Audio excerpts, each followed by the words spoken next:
કેમ કે મેં મારા જીવનમાં ખાલી ઘર જ બનાવ્યા છે. આવું બહુ સત્ય વાત કરું છું. મારા જીવનમાં અત્યારે 370મું ઘર બનાવતો જગન્નાથપુરીમાં આવ્યો છું. દક્ષિણ ગુજરાતમાં આદિવાસી વિસ્તારમાં એક સિણધઈ ગામ છે.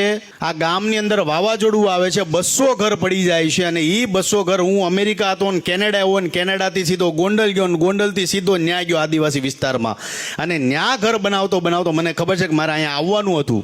અહીંયા ઘર બનાવતો આવ્યો છું ને. કહેવાય છે ને ઠાકુરજીનું સેટિંગ હોય છે કે ભાઈ તમે કોઈ પણ વસ્તુ કરતા હો તો એમાં દાદાનો આશીર્વાદ હોય છે કે આ તારે જ કરવાનું છે.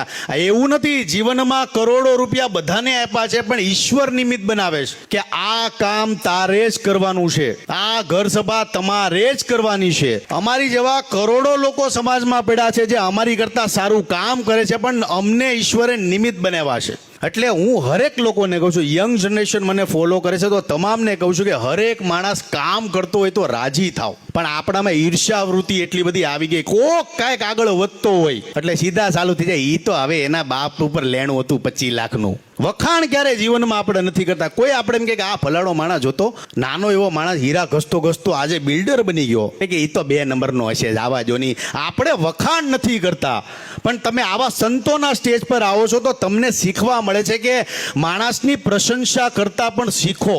એટલું બધું એડવાન્સ ટેકનોલોજી આગળ આવી ગઈ છે, પણ માણસ ગમે એટલો આગળ ભલે આવી જાય, પણ સંતોના સાનિધ્યમાં નહીં આવો તો જીવનમાં ક્યાંય આગળ નહીં આવો.